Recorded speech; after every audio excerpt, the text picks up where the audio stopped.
Сәлем достар, менің есімім Мадина болады, жасым 32-де, декреттегі анамын, декретте отырғаныма бүгін 370 күн болыпты.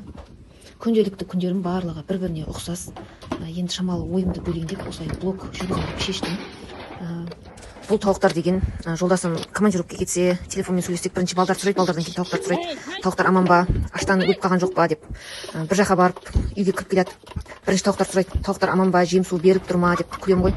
Сен үшін тауықтар бірінші очередте ма, немене деп. Биыл тауықтарымыздың саны шамалы көбейіпті. Бұл санға жету үшін де не көрмедік құрсын. Талай итте қуып, иттің арқасынан аяқ киім жүгіріп кете беретін болған ғой. Сөйтсем бір күні өзім итке қарай жүгіріп бара жатырмын, артынан аяқ киім менен болып келіп тұр. Сөйтсем жолдасым маған қарай аяқ киімді лақтырған ғой. Сен неге тауықтарды шығарасың? Ит жеп қойды ғой тауықтар деп ше. Сондай қызықтармен осындай 17-18-ге жеткен тауықтар бұлар. Тауықтар деген жемге тоймайды. Қанша жем берсең де аш сияқты жем жей береді. Қарап отырсам жем беріп болған соң арасында қақалады екен. Жолдасым айтып еді, мен сенбеген едім, шынымен де жаңағы тауықтар біртүрлі дауыс шығып отыр. Қой құрсын өліп қалмасын деп тез бардым да суларын алып кетіп бердім. Осылай тауықтарға жем беріп, завтрак ішіп боламыз дегенше 11:30-11 болады. Балдар мектепке бару керек, 1:30-да тез вермишель жасап, осылай балдарды шығарып салдым. Балдарды шығарып салам дегенше 2 болады.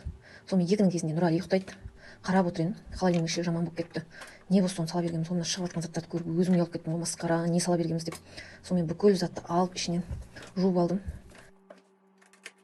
Иісі кетсін деп шамалы яблочный уксус құйып жібердім. Шынымен де анау иісті алады екен. Холодильник іші деген иісі де керемет болып қалды, тап-таза болып қалды. Осылайша жуып алған соң арасында бала жылады. Жүгіріп деп бала тербетем. Баланы жылаған қойған соң барып холодильникті жуып алам. Осылай 2 ортада жүріп әйтеуір холодильникте жуып тазалап алдым. Керек заттарды салып, керек емес заттар, біраз заттар тастаймын деймін, бірақ анаған қарасам анау керек, мынаған қарасам мынау керек. Әйтеуір шамалы заттан босаттым да қалған барлығын қайтып салып қойдым.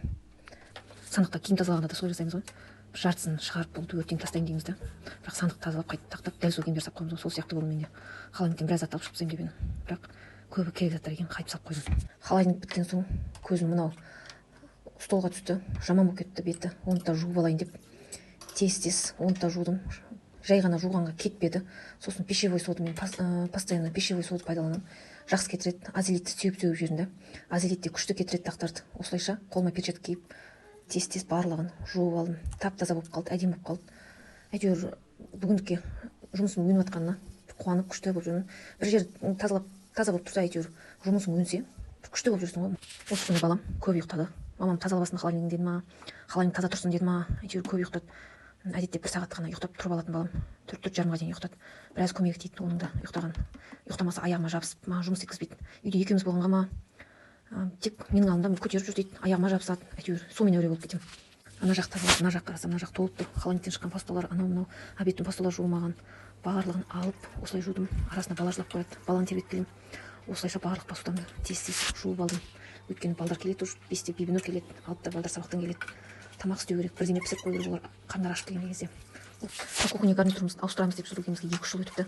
Мына ақшаны ауыстырамыз дейміз, оған басқа зат алып қоямыз. Міне мына отпускнойды аламыз дейміз, оған басқа зат алып қоямыз. Әйтеуір солай ұзап жүр. Кухня гарнитурымыз аман болсын пока. Былай қарап отырсам, күнімнің 50% осы кухняда өтеді екен. Анауны көп пісіремін ғой мен. Балдар жесін деймін, арасында пирог-сирогқа заказ аламын. Осылайша кухняда көп күнім өтеді екен. Холодильниктен сүт шыққан. Бір-біріне құйылып тұрған сүттерді жинап алдым да. Шамалы кесен түбінде қаймақ бар екен. Булочка астып қояйын десем, үйде дрожжи екен. Қойып құрсын, дрожжиға барып келеді деп Нұрали есіктен тұрған. Далаға шықпасақ, есіктің алдында сиырлар жүр. Сиырларды екеуміз айдап шықтық. Погода деген күшті болып тұр, жаңбыр жауып, прям далада жүре бергім келіп тұр. Үйде мал болмаған соң біз қабық анау-мынауларымызды есіктің алдына шығарып қоямыз. Соны біледі. 1-2 рет келіп тіпті жазда келіп сарайымыздың ішіне кіріп кетіп, ұнымыз жеп кеткен бұл сиырлар масқара, қайтпайды. Барода шамалы ашық қалып қойса, үйге баса көктеп кіріп кетеді бұл сиырлар. Тым ұяты жоқ сиырлар. Магазинге барсақ, Нұралиді обязательно қолынан Нұрбек аға салады. Ғашық болып інісіне, біздің үйге беріп кетіңізші дейді. Ой дедім ішімнен. Нұрали беріп кетсек, біз қалай жүреміз үйде? Нұрали екеуміз үйге келсек, тауықтар деген қырылып жатыр. Екеуміз не болып жатыр екен деп тауықтарға келдік. Сөйтсек, шынымен де анау ішкерісіне кіріп ұрсып ат ма, білмеймін, дауыстары жаман. Нұралиға таза ауа ұнап тұр. Сосын шамалы далада жүрдік екеуміз. Жаңбыр жауып тұрса да далада алып жүрдім. Таза ауа жұтсын деп. Қырылып жатқан тауықтар бір ажырататын адам ұқсап екеуміз жүгіріп кетіппіз мына жерге.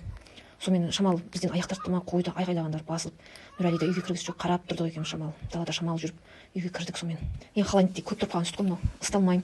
Қаймағымды сүтімді құйдым да. Оған шамалы бір қасық қаймақ салып, кипяток құйып ыстап алдым. Кипяток құйсаңыз солайды ғой. Бір жұмыртқамды салып, дрожж, тұз, қантым салып, онымен ұн салып малып илеп қойдым. Тамағымды да бүгін ертерек істей берейін деп қайнатып істеймін. Көбіне ұжымды зиян болмасын, қуырылған тамақ жемей ақ қояйық ұжымға деп.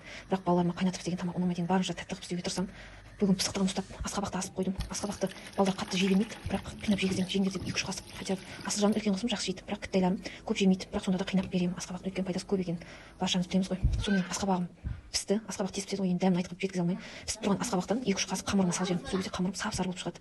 Міндетті түрде сіздер де солай илеп көріңіздер. Кез келген нан болсын, булочка болсын, керемет болып шығады. Кішкентай мен асқабаққа онша жоқ. Бір қасығын жеді, одан кейін дым жемей қойды. Енді не істейміз, Бибінұрды алып келу керек. 5-тен асып кетті сағат. Екеуміз енді дайындалып Бибінұрға бармақшы едік. Папамыз келіп қалды, жақсы болды. Бибінұрды папасы өзі алып келді. Бүгін мен үйде пысық болып кеткен күні папамызға айлық түсті. Соны мен магазинге анау алып кел деп жіберді. Дала қап-қараңғы, балдар әлі келмеген. Мектеп жақты түсіріп қоямын. Дала жаңбыр батпақ болып жатыр. Балаларды аяп қоямын. Біздің үй енді жақын ғой, алыста тұратын балаларға обал ғой деп ішімнен. Амал жоқ, енді балалар оқиды ғой енді. Қыстың күні, күздің күні осылай қиын болады енді. Айлық түскен күні бәріміз қуанып жүреміз. Күшті болып жүрміз осы жерде. Енді шамалы ақша беріп қояды ғой. Бірақ ол ақшаның бәріне өзіме жұмсамаймын ғой, осы үйге зат аламын ғой ма, сосын осы үйге жұмсадым ғой деп өз-өзіне жынданып жүрмін. Күйеуім күледі маған, мен саған өзіңе жұмса деп бердім ғой. Қалай өзіңе жұмсайсың деймін ғой. Үйде балаларға анау-мынау алу керек, киім, тамағы дегендей ше. Өзіме жеке өзіме өйтіп жұмсай алмайды екенмін ше. сонымен өз-өзіме жыным деп бұлқан-талқандап жүрмін. Бүгін тамағым да ерте пісті. Асқабақ асып қойдым, булочки ашытып қойдым. Булочкиді енді мен ужинға дейін пісіріп үлгермен. 7-де тамағымызды жеп алдық. Бұл деген жаңалық бізде. Мен ужин көбіне 8:30-9-ға қарай піседі. Подружкаларым күледі, үйде отырып сен неге тамақты ертерек істеп қоймайсың деп. Жай істеймін тамақты, білмеймін неге екенін ше. Сосын еті піссін деп көп асып қоямын. Нашар болғандықтан бізде огородты көп зат өсе бермейді, бірақ жылда енем жуа мен укроп егеді. Укропымыз деген жайқалып көп өседі. Соны осылай жазда енем турап осылай кептіріп алады. Күшті. Тамағымызды ішіп алған соң осылайша булочкиді пісірейін. Кешкі 9-10-дарда шайымыз бар ғой. Соны ертерек қамданайын деп булочкимді осылай макпен пісірдім. Бұның рецепті менің каналымда бар.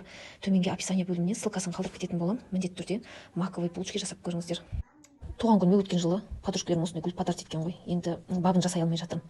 Жуанның суын құйдым, мына бананның суын құйып тұрмын. Әйтеуір білгеннің бәрін істеп жатырмын. Білмеймін, кері кетіп бара жатыр. Қалай әдемі қылуға болады? Горшок кішкентай ма, комментарийға жазып кетсеңіздер. Булочкам тәтті болсын деп үстіне сироп жағып жатырмын. Сиробым менде қой болып қалыпты. Негізі сироп сұйықтау болса, құйып жіберсеңіз үстіне булочкаңыз деген сочный тема болады. Кешкілік жатарға негізі тәтті зат. Булочки тем более жемеу керек, бірақ біз зиян пиянына қарайын деп тұрған жоқпыз. Шай ішкіміз келіп тұр булочкамен. Мынау Дарын деген жігіт, менің операторым, лампаларымды, штативтерімді бәрін қосады, алады, тоққа қос десем қосады. Дарын үйт, Дарын бүйт деп әйтеуір менің көмекшім. Асылжан бала қарайтын адам, бірақ Нұрәлі мазасы болып тұрғандықтан менен айырылмай тұр. Көтеріп жүріп, әйтеуір булочканы пісіріп алдым. Мына булочкиді көріп балаларым тез-тез шай ішкілері келіп тұр. Қатты тамақты да дұрыс ішпейді. Сұйық тамақ болған күні балалар дұрыс тамақ ішпейді. Білмеймін неге ондай екен, бірақ ішіңдер деп қинап барынша ішкіземін. Папамыз кешкілік тренировкаға кетті. Балаларымызбен біз шай ішіп алдық. Нұрәлі мен алмай түспейді, ызыңдап. Ал қасына жайнелеп келіп жатсам, бір жерде отырсам, қасына тұрса, жақсы ойнайды, балалармен ойнап ары-бері ағалармен тәтелермен. Ал мен басқа жаққа кетіп қалсам, мені іздеп барады. Неге олай екенін білмеймін. Осылайша менің бір-біріне ұқсап өтетін күндерімнің біреуі аяқталды. Мейрамбектің концертін көріп отырып, өзім оңашада шай іштім. Ал жақсы сау болыңыздар. Алдағы уақытта менің қызықты контенттер болады деген үміт.